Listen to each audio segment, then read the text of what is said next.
찬송가 50장을 함께 찬양하시겠습니다. 찬송가 50장입니다.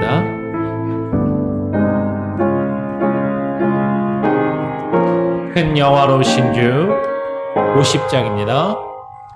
큰 여호와로신 주 이곳에 오셔서 이 모인 자들로 주 백성 삼으소. 그 중에 항상 계시고 그 중에 항상 계시고 큰 영광 나타내소서.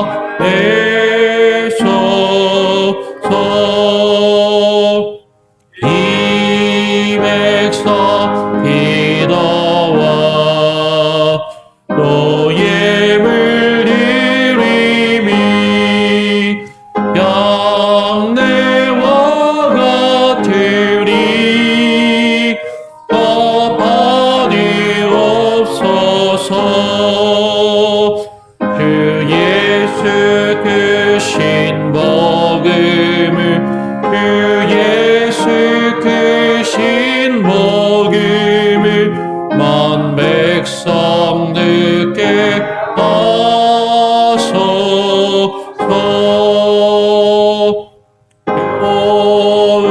우리 자손들 아주를 기리고 성전 널같이 일하게 하소서. 주 구원하신 능력을 주 구원하신 능력을 늘 끝날까지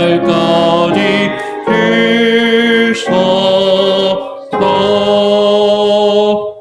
주 믿는 만민이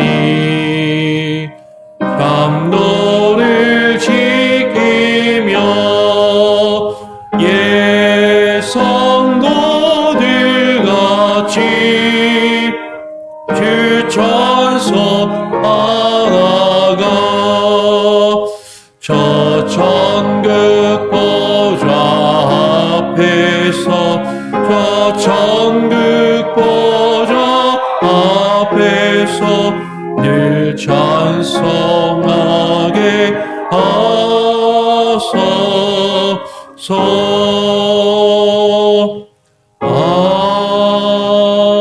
아멘.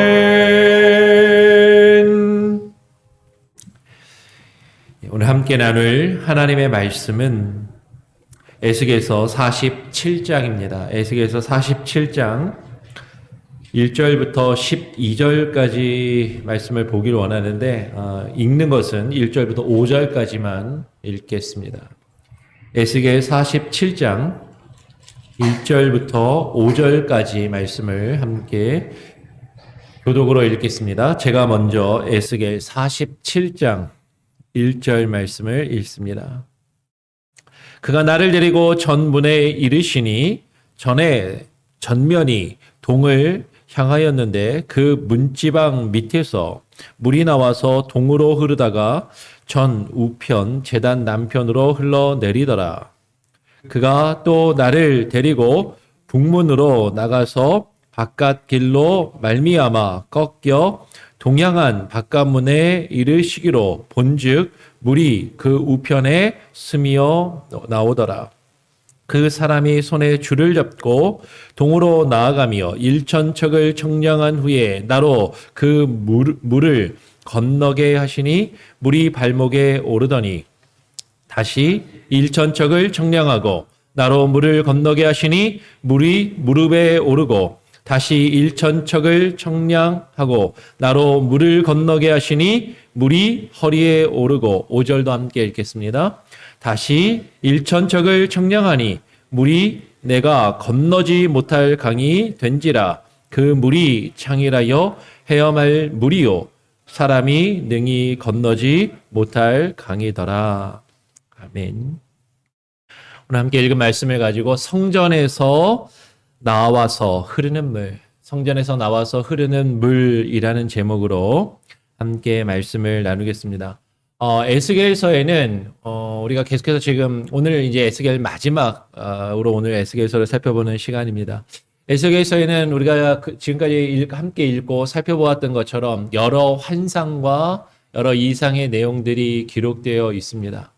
그런데 그 중에서도 에스겔서 하면 가장 유명한 환상, 가장 유명한 이상은 우리가 이틀 전인가요? 살펴보았던 37장의 마른 뼈가 일어나는 그 환상하고, 그리고 오늘 47장의 성전에서 흘러나오는 이 물에 대한 환상이 가장 유명하고 잘 알려져 있고, 그리고 교회를 어느 정도 다니신 분들이라면 사실 한두 번쯤은 이 내용을 설교나 어떤 성경 공부를 통해서 들어보았을 그런 내용인 것이죠. 오늘 에스겔 47장에는 성전에서 나와서 흘러내리는 그 물에 대해서 지금 그 물에 대한 환상이 기록되어 있는 것이죠. 오늘 1절 말씀을 보면 성전의 문지방에서부터 물이 솟아나옵니다. 그리고 그 물이 나와서 동으로 흐르다가 전 우편, 제단 남편으로 흘러내려서 그것이 계속해서 동쪽으로 흘러내려가다 남쪽으로 흘러내려가는 어떤 그런 환상이 기록되어 있어요. 우리가 지금 주일에는 성막에 대해서 같이 말씀을 나누고 있습니다. 성막도 마찬가지고, 그리고 솔로몬이 지었던 성전도 마찬가지고, 문이 어느 쪽으로 나 있냐면 동쪽으로 나 있습니다. 우리 한국 사람들은 저부터도 남향이 익숙하단 말이에요. 그래서 대문, 어떤 큰 문은 남쪽을 향해서 나 있다라는 어떤 그런 인식이 딱 강한데, 근데 이 성전이나 성소, 하나님의 전은 해가 뜨는 동쪽을 향해서 동향으로 문이 나 있는 것이죠. 그러니까 우리 개념을 약간 우리가 남쪽으로, 이게 아래쪽으로 어떤 입구가 있고 가지고 있던 그 개념을 약간 90도 돌려야 됩니다. 그래서 약간 틀어서 동쪽으로 문이 나 있고 동향으로 집들이, 성전이 지어져 있었구나라는 그 어떤 기본적인 의식을 가지고 있어야 되는 거죠. 그래서 성전 문지방에서, 성전 문에서 물이 솟아나와서 그 문 전면으로 동향으로 쭉 흘러 나아가는 그 환상이 기록되어 있는 것이죠. 여러분, 성전에서 흘러나오는 물은 무엇을 의미할까 하는 것입니다. 많은 사람들이 에스겔 37장과 47장, 외우기 쉬워요. 37장, 47장. 이 37장의 마른 뼈의 환상도 성령이 그 마른 뼈에 들어가서 성령으로 그 죽은 뼈들이 일어나는 어떤 성령과 연결해서 이해를 하고 해석하는 경우들이 많이 있고, 그리고 이 성전 문지방에서 흘러나오는 물도 성령과 연결해서 어떤 성령의 충만함. 요한복음에 보면 이제 그 배에서 생수의 강이 흘러나리라 할 때 이는 성령을 가리킨다라는 어떤 그 말씀의 구절을 근거해서 그런 해석들을 하는 것이겠죠. 그래서 성령과 관련해서 해석하고 이해하는 경우들도 많이 있습니다. 근데 성령하고 물론 전혀 연결이 안 된다라고 뭐 말하기는 어려울 수도 있겠지만, 그렇게 연결할 수도 있겠지만, 그러나 더욱더 분명한 것은 이 지금 성전 문지방에서 흘러나오는 물이 가지고 있는 기본적인 이미지, 어떤 그 상징은 성령보다는 하나님의 말씀에 있다라는 것이에요. 우리 성경을 찾으실 수 있는 분들은 오늘 본문은 책갈피를 해두시고 미가서로 한번 가보겠습니다. 미가서 4장 2절. 지금 에스겔서보다 조금 더 뒤로 가셔야 됩니다. 신약 성경으로 넘어가기 좀 전에 호세아, 요엘, 하고 좀 뒤로 쭉 넘어가서 오바댜, 요나, 미가 이렇게 나아가죠. 예, 미가서, 예, 미가서 4장 2절 말씀, 미가서 4장 2절 말씀을 한번 찾아서 보시면 좋을 것 같아요. 찾으셨나요? 찾으셨으면 같이 한번 읽어보겠습니다. 미가서 4장 2절 함께 읽어볼까요? 시작. 곧 많은 이방이 가며 이르기를 오라 우리가 여호와의 산에 올라가서 야곱의 하나님의 전에 이르자 그가 그 도로 우리에게 가르치실 것이라 우리가 그 길로 행하리라 하리니 이는 율법이 시온에서부터 나올 것이요 여호와의 말씀이 예루살렘에서부터 나올 것임이라. 이 말씀은 유명하죠. 오라 우리가 여호와의 산에 올라. 뭐 노래로도 많이 불러요. 오라 우리가 여호와의 산에 올라. 들어보셨죠? 근데 그 뒷부분에 이는 율법이 시온에서부터 나올 것이요 여호와의 말씀이 예루살렘에서부터 나올 것임이니라. 시온과 예루살렘에서 무엇이 나온다고요? 주의 율법과 주의 말씀이 나온다라고 이야기합니다. 근데 이게 미가서에만 나오는 게 아니라 이사야서 2장 3절에도 동일하게 나와요. 미가서를 지금 펴놓고 계시죠. 미가서를 한번 보시면서 이사야서를 제가 한번 읽을 테니까 비교해 보시기 바랍니다. 미가서 4장 2절하고 이사야서 2장 3절에 보면 거의 같아요. 제가 한번 이사야서 2장 3절을 읽을 테니까 지금 펴놓고 계시는 미가서 4장 2절하고 같이 한번 보십시오. 많은 백성이 가며 이르기를 오라 우리가 여호와의 산에 오르며 야곱의 하나님의 전에 이르자. 그가 그 도로 우리에게 가르치실 것이라. 우리가 그 길로 행하리라 하리니 이는 율법이 시온에서부터 나올 것이요 여호와의 말씀이 예루살렘에서부터 나올 것임이니라. 똑같아요. 사실 거의 같아요. 토시가 약간 다르지만 원문을 보면 똑같습니다. 그러니까 사실은 이사야와 미가가 같은 내용을 아마 같은 소스가 있었던 것 같아요. 같은 내용을 지금 기록하고 있다라는 것이죠. 여러분 지금 분명하게 구약에서 미가 선지자도 그렇고 이사야 선지자도 그렇고 시온산, 시온 곧 예루살렘 성전에서 흘러나오는 그것이 그 흘러나오는 물은 주의 율법과 주의 말씀을 상징하는 것으로 우리는 미가서나 이사야 선지자를 통해서 그렇게 생각해 볼 수 있다라는 것입니다. 성경에서 여호와의 말씀이 물의 이미지로 묘사되는 것은 여러 곳에서 발견이 됩니다. 그 중에 하나를 한번 또 제가 한번 읽어보죠. 아모스 8장 11절을 보면 이런 말씀이 있습니다. 그냥 들으시면 돼요. 아모스 8장 11절에 주 여호와께서 가라사대 보라 날이 이를지라 내가 기근을 땅에 보내리니 양식이 없어 주림이 아니요 물이 없어 가람이 아니요 여호와의 말씀을 듣지 못한 기갈이라 라고 이야기합니다. 물이 없어 가란 것이 아니라 물이 없어 목마르고 기근이 생긴 것이 아니라 무엇을 듣지 못해서 여호와의 말씀을 듣지 못한 기갈이라. 물과 여호와의 말씀을 이렇게 같이 병행시켜서 놓고 물이 그 참된 물의 역할이 여호와의 말씀에 있음을 지금 이야기하고 있다라는 것이죠. 여러분 여호와의 말씀은 성경에서 생명의 근원입니다.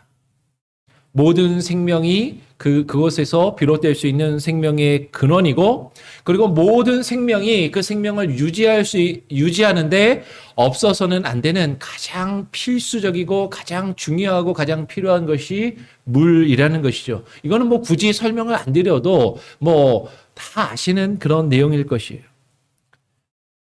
그리고 그 물은 정말로 중요한 그런 것이죠. 근데 이 물이 가지는 의미는 또 구약에서만 나타나는 것이 아니라 여호와의 말씀이 물의 이미지로 나타내고 물의 이미지로 비유되거나 물로서 묘사되는 것은 구약뿐만 아니라 신약에서도 역시 마찬가지라는 것입니다. 에베소 5장 26절을 보면 이는 곧 물로 씻어 말씀으로 깨끗하게 하사 거룩하게 하시고 물로 씻어 말씀으로 깨끗하게 하사 이게 같이 대등하게 대등구로 기록되고 있는 것이죠. 물로 씻는 것과 말씀으로 깨끗하게 하는 것. 여러분 주의 말씀은 생명의 근원이 될 뿐만 아니라 그 말씀은 더러운 것을 닦아내고 씻어내며 깨끗하게 하고 정결하게 하며 거룩하게 하는 그런 능력이 있는 것으로 묘사되는 것이죠. 그것이 물로서 묘사되는 주의 말씀이에요. 물로 우리의 더러운 것을 씻어내듯이 주의 말씀으로 우리의 더러운 죄악과 우리의 더러운 모습을 씻어내고 깨끗하게 하며 정결케 하고 거룩케 하는 그 역사가 있다라는 것입니다. 오늘 그 내용이 에스겔 47장에 분명히 묘사되고 있다라는 것이죠. 에스겔 47장에서 성전에서 흘러나오는 그 물의 이미지는 성전에서 나오는 주의 말씀, 그 말씀이 모든 생명을 새롭게 하며 소송케 하고 변화시키고 그리고 깨끗게 하며 정결케 하는 그 능력의 말씀임을 우리에게 증거하고 있다라는 것이죠. 근데 오늘 우리가 읽은 내용에 보니까 3, 4, 5절 말씀에 보면 어떤 내용이 있습니까? 이 성전에서 흘러나오는 주의 말씀이 처음에는 그냥 뽀글뽀글 이렇게 샘솟듯이 물이 올라옵니다. 근데 그 말씀이 지금 성전 문지방에서 흘러나와서 그 말씀이 점점 흘러나오고 그 말씀이 점점 흘러나아가면서 그 영향력이 점점 더 커지고 그 능력이 점점 확대되는 것을 오늘 우리에게 말씀하고 있다라는 것이죠. 오늘 3절 말씀해 보니까 그 사람이 어제 우리가 함께 나눴던 그 빛난 놋과 같은 빛난 사람이 그 사람이 손에 줄을 잡고 동으로 나아가며 동으로 나아간다라는 것은 이제 성전이 동양으로 향해 있기 때문이라고 아까 말씀을 드렸어요. 그 동으로 나아가며 일천척을 청량한 후에 여러분 일천이라는 의미는 어떻게 보면 상당히 큰 숫자이고 어떤 상당히 큰 단위인 것이죠. 어떤 일정한 기간. 뭐 정확하게 그 일천의 의미를 어떻게 이해할지는 해석에 따라 다양할 수도 있습니다. 그러나 분명한 어떤 기간과 어떤 기준이 지난 이후에 그것을 측량해 보니까 그러니까 말씀이 우리에게 탁 샘솟듯이 솟아나와서 여러분 말씀이 바로 우리의 모든 것을 한 번에 변화시키고 한 번에 모든 것을 새롭게 하고 한 번에 우리의 모든 것이 완전히 뒤집어지는 그런 일들을 사실 우리는 생각하고 꿈꾸는지 모르지만 오늘 말씀은 그것이 점진적으로 이루어지고 있음을 나타내고 있다는 거죠. 점차적으로. 어떻게 보면 우리의 기준에서는 서서히. 그러나 그 능력은 분명하고 확실하고 그리고 우리가 거부할 수 없는 모습으로 나타난다라는 것이에요. 일천척을 먼저 청량합니다. 어떤 일정한 기간과 일정한 기준이 지난 이후에 그것을 측량하니까 그리고 나서 그 3절 하반절에 나로 그 물을 건너게 하시니 물이 발목에 오르더니라고 이야기합니다. 어느 정도 일정 기간이 지나니까 물이 발목에 차는 거예요. 처음에는 그냥 물이 좀 솟아나오네. 물이 주변에 그냥 적시네. 그런데 그 물이 점점 차오르는 것이죠. 발목에 오릅니다.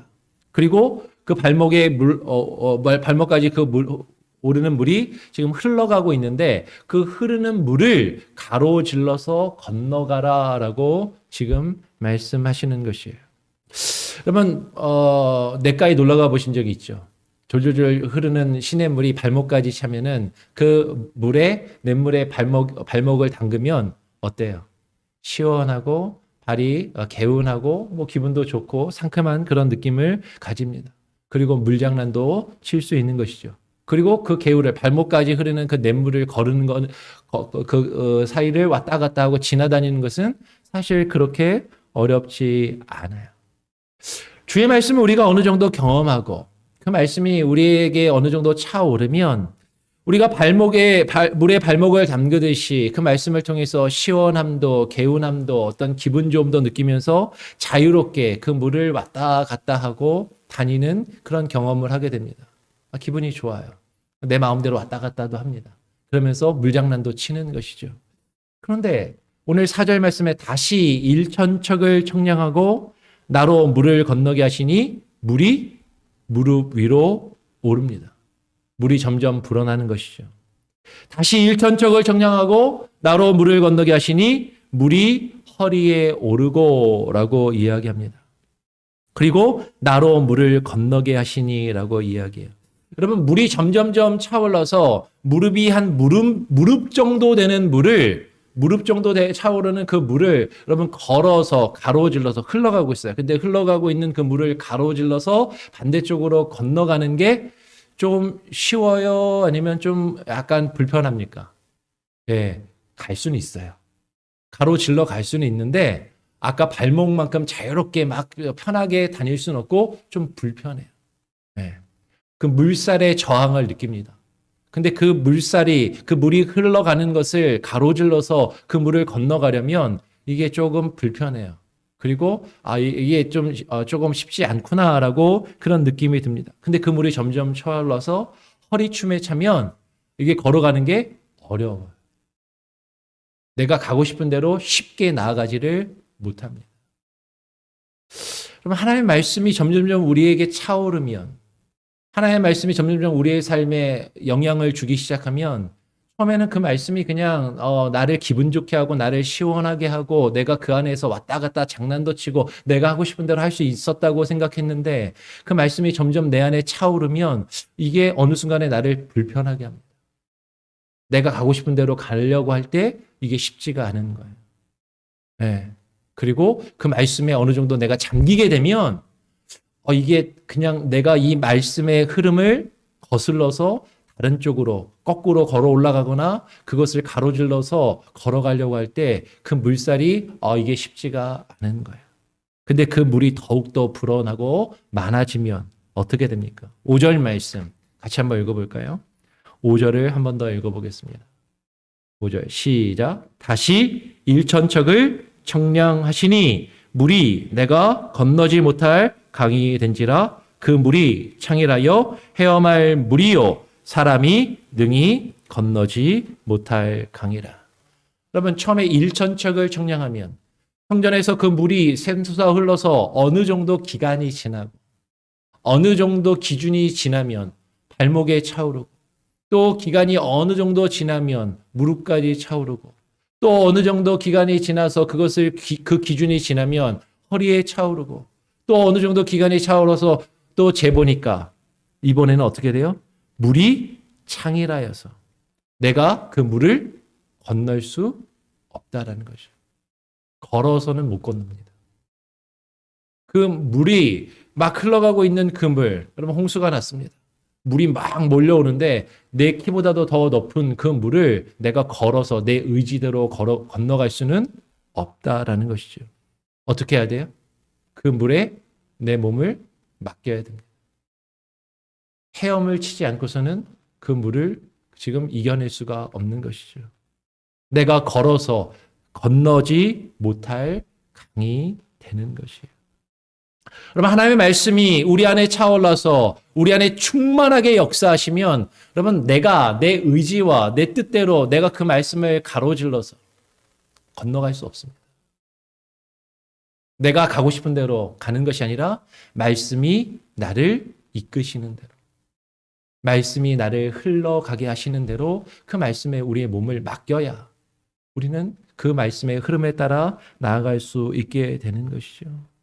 여러분, 말씀이 우리 안에 차오른다라는 것, 처음에는 그냥 시원한 물, 시원함을 경험하는 그 정도로 내가 그 안에서 물장난을 치고 노는 그 정도로 생각했는지 몰라도 말씀이 우리 안에 차오르게 되면 어느 정도 시간이 지나면 불편해져요. 어느 정도 시간이 지나면 우리는 그것을 거부할 수 없게 됩니다. 그리고 그 물에 우리의 몸을 맡겨야 그래야 우리는 그 안에서 그 물을 따라 흘러갈 수 있게 되는 것이죠. 여러분 성전에서 흘러나오는 주의 말씀은 능력이 있습니다. 그 말씀은 모든 것을 변화시키고 모든 것을 새롭게 하는 것이죠. 오늘 그 이후에 말씀을 보니까 주의 말씀이 모든 죽은 것들을 살리며 모든 것을 변화시키는 능력이 있음을 오늘 우리에게 분명하게 말씀하시는 것이에요. 오늘 8절에 보니까 그가 내게 이르시되 이 물이 동으로 향하여 흘러 아라바로 내려가서 바다에 이르니라고 이야기합니다. 여러분 성경 지도를 성지순례를 갔다 오신 분들이라면 더 잘 아실 것이고 그렇지 못한다 할지라도 지도를 딱 펴놓고 보세요. 성전이 동양을 향하고 있다고 말씀을 드렸죠. 그 성전에서 동쪽으로 쭉 가다가 이제 성전으로 동쪽으로 쭉 가면 강을 하나 만나게 됩니다. 그 강이 요단강이에요. 그리고 그 요단강에서 남쪽으로 아라바로 남쪽으로 향해서 쭉 따라 내려가면 커다란 바다 같은 호수가 하나 있는데 그걸 보통 사람들은 뭐라고 부르냐면 사해바다라고 부릅니다. 사해바다. 그러면 지금 성전에서 물이 흘러서 동쪽으로 흐르다가 그것이 남쪽으로 꺾어서 남쪽으로 쭉 흘러서 아라바로 내려가서 바다에 이르니라고 했을 때 이 바다는 사해바다를 말하는 것이죠. 그러면 사해바다는 말 그대로 그 이름이 뭐예요? 죽음의 바다라는 거죠. 왜 죽음의 바다입니까? 그 사해 바다에는 물고기가 한 마리도 못 살아요. 왜냐하면 바닷물보다 보통 평균 염도가 4배, 좀 다르거든요. 사해바다 북쪽은 바닷물의 4, 5배 염도가. 근데 사해바다 남쪽은 바닷물의 12배까지도 그 염도가 강하다고 얘기해요. 사해바다에 들어가면 경고문이 하나 있습니다. 거기서 물장난은 절대 치면 안 되고, 예, 바닷물에서 눈 뜨면은 실명해요. 물에 눈에 들어가면 바로 나와서 눈을 닦으라고 이야기하고 물에 그 눈에 들어가지 않도록. 그러니까 수영을 못해도 두 손 두 발 다 들고 있어도 이게 몸이 뜹니다. 저도 가서 해봤는데 이게 수영 안 해도 돼요. 그리고 누워갖고 그냥 이렇게 신문을 들고 있어도 그냥 뜨는 정도로. 바닷물의 염도가 엄청나게 강한 소금의 바다. 그러니까 유대인들은 소금 바다라고 부르죠. 얌하 멜락. 소금 바다인데 근데 유럽인들은 그것을 죽음의 바다라고 불렀어요. 아무것도 살지 못하고 그 주변에 있는 나무들도 다 그 소금기로 살 수 없는, 그 주변에는 큰 나무들이나 그런 생물들도 살지 못하는 그 소금 땅인 것이죠. 그런데 그 물이 그 바다에 흘러 들어가서 지금 오늘 8절에 이 흘러내리는 물로 그 바닷물이 소성함을 얻을지라라고 말씀하는 것이에요. 어떤 물고기나 어떤 생명도 그 주변에 그 사해 바닷가에 나무조차도 살 수 없는 그곳에 그 죽음의 바다라 불리는 그 사해 바닷물이 소성함을 새롭게 변화되고 생명이 살아날 수 있는 바다로 변하게 된다라는 것이죠. 그래서 그 바닷물이 어떻게 변합니까? 오늘 9절에 보니까 이 강물이 이르는 곳마다 번성하는 모든 생물이 살고 또 고기가 심히 많으리니 라고 이야기하는 것이에요. 그 죽음의 바다가, 고기 한 마리 살 수 없는 그 바다가, 물고기 한 마리 살 수 없는 그 바다가 생명의 바다로, 생명으로 새롭게 솟게 되며 물고기들로 가득하게 될 것이라고 그렇게 말씀하는 것이에요. 그런데 어떻게? 이 강물이 이르는 곳마다. 그러면 이 강물은 무엇입니까? 아까 우리가 살펴보았던 주의 성전으로부터 흘러나와 흐르는 그 물, 그 강물이 이르는 곳마다. 이 물이 흘러감으로 바닷물이 소성함을 얻겠고라고 오늘 9절 하반절에 이야기하는 것이에요. 여러분, 이 물이 뭐라고요? 주의 성전에서 흘러나오는 물입니다. 주의 성전에서 흘러나오는 말씀이 그 죽음의 바다를 새롭게 하고 생명의 바다로 바꾸시겠다라고 말씀하는 거죠.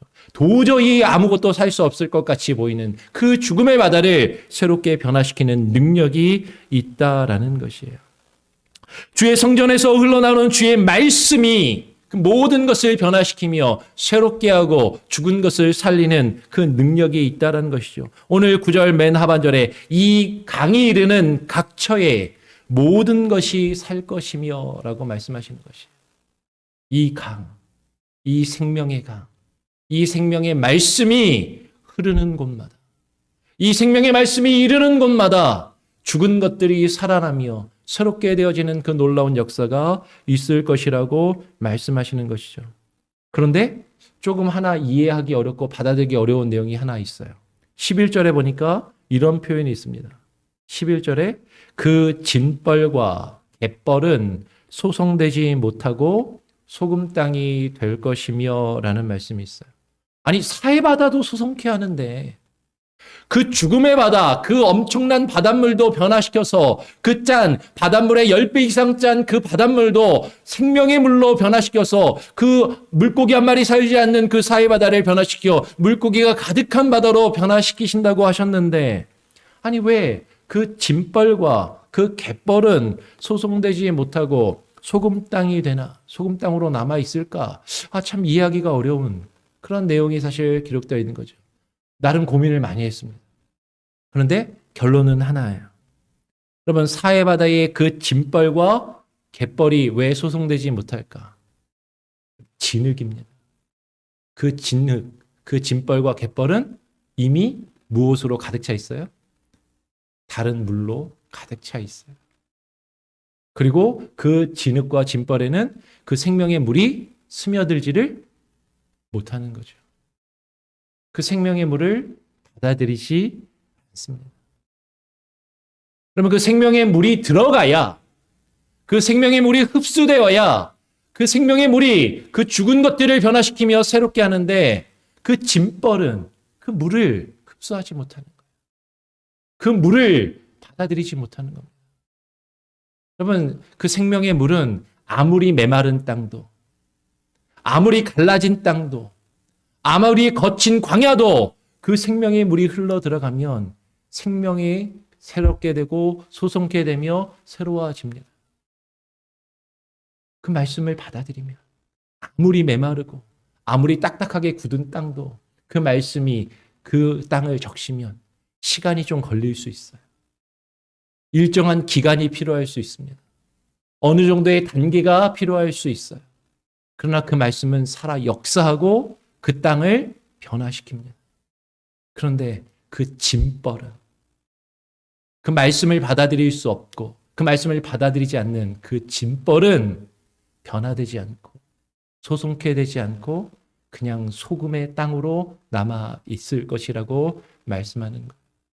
하나님의 말씀이 흘러나가는데 그 말씀이 그냥 나를 그냥 스쳐 지나가기만 한다면,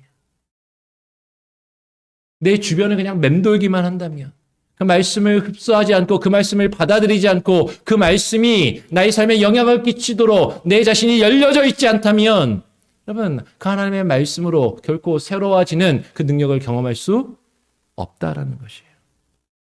그러나 우리의 심령이 아무리 메말라 있고 우리의 심령이 아무리 쩍쩍 갈라져 있고 거칠은 모습이라 할지라도 여러분, 그 물이 들어가면 변화되는 것이죠. 선인장을 키워보셨습니까? 선인장이 물을 안 주면 가시가 아주 딱딱해지고 날카로워집니다. 근데 선인장도 물을 잘 주잖아요. 죽지 않을 만큼 물을 충분히 주면은 가시가 부들부들해져요. 그러면 하나님의 말씀은 우리의 메마른 심령과 우리의 마음의 가시도 부드럽게 바꾸실 수 있다라는 것이죠. 변화시키실 수 있습니다. 오늘 그 생명의 물이 흐르는 곳에 어떤 역사가 일어납니까? 우리 마지막으로 12절 말씀 같이 한번 읽어보고 말씀을 정리합니다. 12절 한 목소리로 읽어볼까요? 시작. 강 좌우 가에는 각종 먹을 실과 나무가 자라서 그 잎이 시들지 아니하며 실과가 끊치지 아니하고 달마다 새 실과를 맺으리니 그 물이 성소로 말미암아 나옵니다. 여러분, 성소에서 물이 흘러나옵니다. 그 물이 성소에서 흘러나온 그 물이 흘러나가는 그 강의 좌우가에는 각종 나무가 자라고 그 나무에 열매가 맺히고 그 나무의 잎이 시들지 아니하고 철을 따라 계절을 따라 실과를 맺는 그 역사가 나타난다라는 거예요. 왜? 그 물이 어디서부터 나왔기 때문에? 성소에서부터, 하나님의 전에서부터 나왔기 때문에, 그 말씀이 나왔기 때문에. 여러분, 이 내용은 우리가 너무나도 잘 아는 시편 1편의 말씀을 우리에게 연상시키는 거죠. 시편 1편 1절부터 3절에 무슨 말씀이 있습니까? 복 있는 사람은 악인의 꾀를 쫓지 아니하며 죄인의 길에 서지 아니하며 오만한 자의 자리에 앉지 아니하고 오직 여호와의 율법을 즐거워하여 그 율법을 주야로 묵상하는 자로. 복 있는 사람이 어떤 사람이에요? 오직 여호와의 율법을 즐거워하여 그 율법을 주야로 묵상하는 자. 그런데 그런 사람이 어떤 사람이냐면 저는 시냇가에 심은 나무가 시절을 쫓아 과실을 맺으며 그 잎사귀가 마르지 아니함 같으니 그 행사가 다 형통하리로다. 그럼 복 있는 사람은요, 시냇가에 심은 나무와 같이 시절을 쫓아 과실을 맺으며 그 잎사귀가 마르지 않습니다. 근데 그 복 있는 사람이 누구라고요? 오직 여호와의 율법을 즐거워하여 그 율법을 주야로 묵상하는 자. 그 말씀이 흐르는 그 강가에 뿌리를 내리고 그 말씀을 흡수하고 그 말씀으로부터 영양분을 공급받아 열매를 맺으며 그 잎사귀가 푸르른 그런 자들이 복 있는 자이고 하나님께 사랑받는 하나님의 백성인 것이고 그 말씀의 능력을 경험하며 살아가는 자들의 모습인 것이죠. 그것이 오늘 에스겔 47장에 성전에서 흘러나오는 이 물이 나타내는 그 의미인 것입니다. 여러분, 하나님의 말씀이 우리의 삶 가운데 영향을 끼치고 우리를 지배하고 우리를 변화시키며 우리를 새롭게 하고 우리에게 하나님의 그 말씀으로 때를 따라 철을 따라 열매를 맺으며 그 잎사귀를 푸르르게 하는 그 놀라운 은혜를 경험하시며 그 뜻을 이루어 가실 수 있는 저와 여러분, 우리 교회가 되기를 간절히 소원하고 축원합니다. 아멘. 우리 찬송가 193장을 함께 찬양하겠습니다. 찬송가 193장입니다. 예수 십자가에 흘린 피로써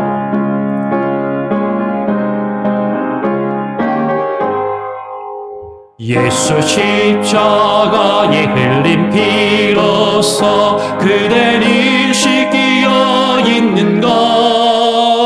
더러운 죄 회개하는 능력을 그대는 참으지 않은가.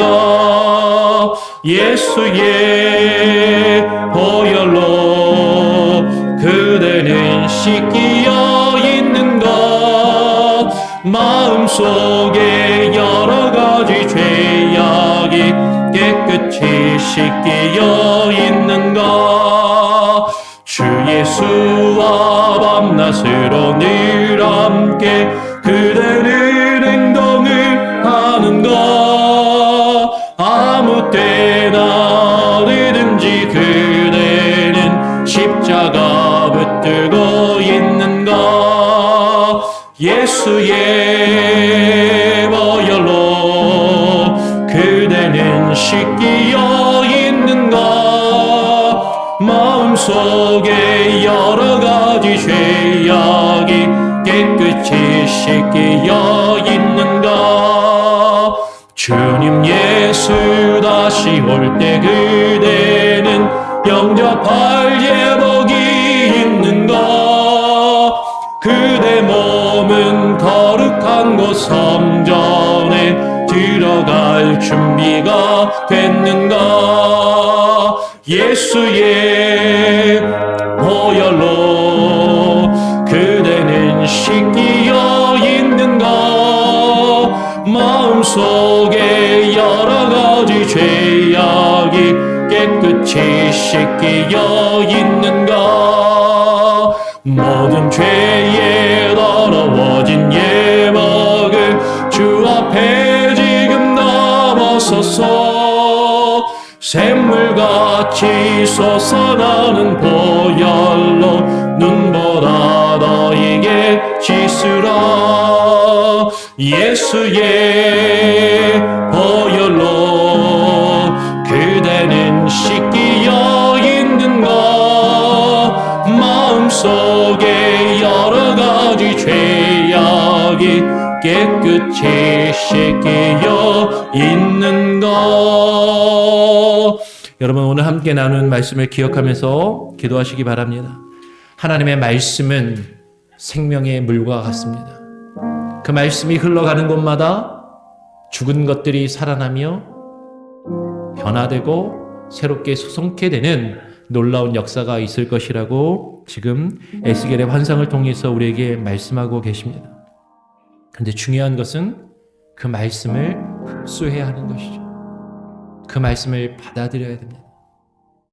우리의 마음과 우리의 생각 가운데 하나님의 말씀을 받아들이지 않고 다른 것들로 가득하 있다면, 이 세상의 것들로, 이 세상의 물질과 이 세상의 명예와 이 세상의 권력과 이 세상의 것들로 우리 안에 가득 차 있다면 하나님의 말씀이 우리 안에 흡수되며 들어올 수 없습니다.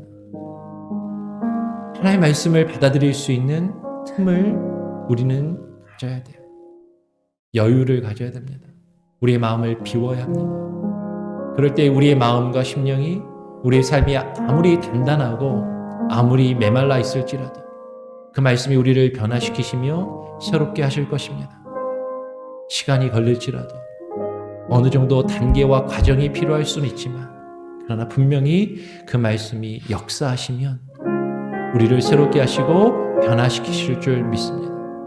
그러나 그것은 우리의 뜻대로 되는 것이 아니고 때로는 우리를 불편하게 하고 우리가 가고 싶은 곳으로 우리가 갈 수 없게끔 우리를 가로막고 우리가 원하지 않던 내가 가고자 했던 것이 아닌 다른 곳으로 우리를 이끌어 가실 수 있습니다. 그 생명의 물에 우리의 몸과 우리의 마음을 맡기고 그 말씀이 우리를 인도하시는 대로 나아갈 수 있는 겸손함과 온유한 마음, 열려진 마음, 부드러운 마음을 우리에게 허락하여 주시옵소서 기도하시길 바라고요. 정말로 우리 교회 온 성도들, 아직 믿음이 연약하신 분들, 아직 마음이 거칠고 단단하신 분들, 그런 분들이 주의 말씀을 받아들이고 새로워지는 그 은혜를 경험할 수 있게 하여 주시옵소서. 그들을 위해서 기도하시기 바랍니다. 그런데 시간이 필요할 수 있어요. 과정이 필요할 수 있습니다. 우리가 생각하는 것보다 여러 단계를 거쳐야 될 수도 있습니다. 그러나 그 말씀이 살아 역사하며 하나님 우리의 심령과 메마른 자들의 심령을 변화시키며 하나님 주의 뜻에 따라 열매를 맺으며 그 잎사귀가 푸르러지는 복된 인생들이 되게 하여 주시옵소서 기도하시고요. 우리 교회를 위해서 기도하시고 우리 교회의 사역을 위해서 기도하시고 또 26일에 있을 위임 예배를 위해서 기도해 주기를 부탁드립니다. 그리고 계속해서 우리 주일학교 전도사님 회복을 위해서 주일학교 예배가 돌아오는 주일까지는 쉬는데요. 회복되어서 그 다음 주에는 우리 위임 설립 기념일이 있는 그 주일과 또 위임 예배가 있는 그 주일에는 우리 아이들도 함께 나와 예배할 수 있기를 우리가 또 바라면서 우리 같이 함께 기도해 주시길 부탁드립니다. 제가 한번 기도하고요. 주님 가르쳐 주신 기도를 마친 이후에 자유롭게 기도하시겠습니다. 하나님 아버지 감사합니다. 오늘 에스겔 47장의 말씀을 통하여서 성전에서 흘러나오는 그 물, 성전에서 흘러나오는 것이 시온과 그 예루살렘에서 흘러나오는 것이 주의 말씀이요 주의 율법임을 하나님 우리가 발견하고 그 생명의 물과 같은 그 말씀이 흘러가는 곳마다 모든 것들을 변화시키며 모든 것을 정결케 하고 모든 죽은 것들을 다시 살아나게 하며 소송케 하는 그 역사가 있음을 하나님 우리가 바라봅니다. 하나님 그 역사가 우리 가운데 일어나게 하여 주시옵소서. 그러나 우리의 마음이 짐벌과 갯벌과 같이 다른 것들로 가득 차 있어 하나님의 말씀을 받아들이지 않고 흡수하지 않으며 그 말씀이 우리 안에 역사하지 못하도록 하는 그런 어리석음이 없게 하여 주시고 하나님 우리의 메마른 심령, 우리의 거칠은 마음과 우리의 삶의 모습이 주의 생명의 말씀으로 서서히 조금씩 변화되어가는 그 놀라운 과정과 그 역사가 있게 하시고 하나님 그것을 우리로 하여금 경험케 하시고 하나님 그 말씀이 우리를 이끄시며 그 말씀이 우리 안에 역사하시는 대로 하나님 우리가 우리의 몸과 마음을 맡기며 우리 교회를 맡기며 아버지 하나님의 뜻에 순응하며 순종하며 복종하며 무릎 꿇고 나아가는 귀한 은혜가 있게 하여 주시옵소서. 아버지 하나님 오늘 하루의 삶도 주님께 맡깁니다.